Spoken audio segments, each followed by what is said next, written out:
आत्मा में स्थित रहना ही परम अवस्था है। 19वां प्रकरण। राजा जनक आत्मज्ञान से संतुष्ट होकर अपनी अभिव्यक्ति देते हैं। मैंने आपके तत्व ज्ञान रूपी संसी को लेकर हृदय और उदर से अनेक प्रकार के विचार रूपी बाण को निकाल दिया है। अष्टावक्र गीता 19वां प्रकरण। सूत्र 1। अष्टावक्र के तत्वबोध के उपदेश को केवल श्रवण करके राजा जनक आत्मज्ञान को उपलब्ध हो गए। उनकी पृष्ठभूमि पूर्व में ही तैयार थी। अंतकरण शुद्ध था, इसलिए अष्टावक्र के उपदेश पर उन्होंने एक भी शंका नहीं उठाई, न अर्जुन के जैसे तर्क दिए, न अश्रद्धा प्रकट की। उस उपदेश को सीधा ही पूर्ण श्रद्धा से पी गए, जिससे अमृतत्व को उपलब्ध हो गए। उपदेश क्या था? संजीवनी थी, किंतु इसका लाभ श्रद्धावान को ही मिलता है। गीता में कहा है, श्रद्धावान लभते ज्ञानः। ज्ञान का फल तो श्रद्धावान को ही मिलता है। जनक आत्मकृत हो गए। उन्होंने अपनी अभिव्यक्ति दी, जिससे अष्टावक्र ध्यान से सुनते रहे, किंतु परीक्षा आवश्यक होने से उन्होंने अनेक प्रश्न करके जनक की परीक्षा भी ली, जिसमें वह खरे उतरे। अष्टावक्र को विश्वास हो गया कि जनक को जो हुआ वह ठीक हुआ है, भ्रांति नहीं हुई। अतः अष्टावक्र ने 18वें प्रकरण में आत्मज्ञान के रूप में शांति का उपदेश दिया। यह उपदेश वैसा ही है जैसे गुरु विधिवत शिक्षा देकर शिष्य की परीक्षा में उत्तीर्ण हो जाने पर उसे दीक्षांत भाषण देकर अपने विद्यालय से विदाई देता है तथा संसार में रहकर उसे कर्म करने का उपदेश देता है। आत्मज्ञान पर विधिवत दिए गए उपदेश से जनक कृतकृत्य हो गए।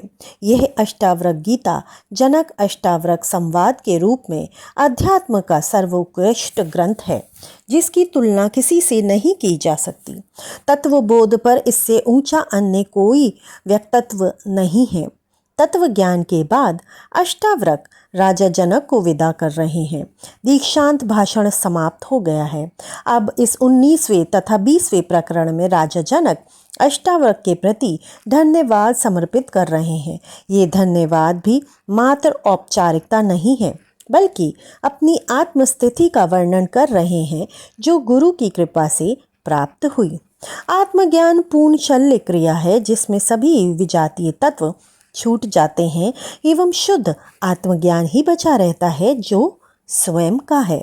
जिस प्रकार भट्टी में गलाकर एवं विभिन्न प्रक्रियाओं द्वारा सभी प्रकार की मिलावट को निकालकर शुद्ध स्वर्ण प्राप्त किया जाता है, ऐसी ही आत्मज्ञान की प्रक्रिया है, जहां अज्ञान जनित सभी संस्कारों का परिशोधन हो जाता है एवं आत्मरूपी स्वर्ण प्राप्त हो जाता है। इसमें मन, बुद्धि, स्मृति, शरीर, अहंकार, संकल्प, विकल्प, विचार, शास्त्र, धर्म, कामनाएं, वासनाएं आदि छूट जाती हैं, क्योंकि आत्मा के लिए ये समस्त विकृतियां ही हैं।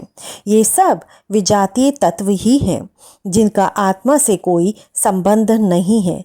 मृत्यु के समय केवल शरीर छूटता है, अन्य सभी साथ जाते हैं। ये ही तत्व बार बार जन्म लेने के कारण बनते हैं, किंतु आत्मज्ञान में ये सभी छूट जाते हैं। इसलिए आत्मज्ञान को महामृत्यु कहा है। इसके बाद जो शेष रहता है वही स्वयं का है, उसी का नाम आत्मा है। मनुष्य की मुख्य बीमारी है विचार। विचारों से ही उसके कृत्य होते हैं। विचार ही मृत्यु के बाद साथ जाते हैं। इन्हीं से पुनर्जन्म होता है। सुख दुख का कारण भी विचार ही है। सभी द्वंद्व विचारों के कारण हैं। दूसरे शब्दों में विचार ही संसार है।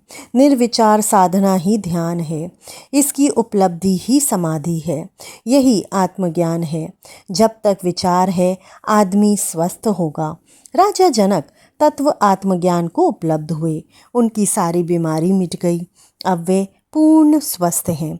वे अष्टावक्र के प्रति अपना आभार व्यक्त करते हुए कहते हैं कि मैंने आपके तत्व ज्ञान रूपी संसी को देखकर हृदय तथा उदर से अनेक प्रकार के विचार रूपी बाणों को निकाल दिया है। अब मैं पूर्ण स्वस्थ हूँ। विचार ही आत्मज्ञान में बाधक है। ये ऐसी तरंगे हैं जिनसे चित्त में आत्मा का बिंब नहीं दिखाई देता। विचार शून्यता ही उपलब्धि की कुंजी है। विचार भटकाने वाले हैं। आत्मा विस्मृत मात्रा है। उसे निर्विचार स्थिति में ही पूर्ण स्मरण में लाया जा सकता है। इति श्री सूत्र 1 19वां प्रकरण। कल फिर मिलते हैं एक नए सूत्र के साथ। तब तक के लिए राम राम।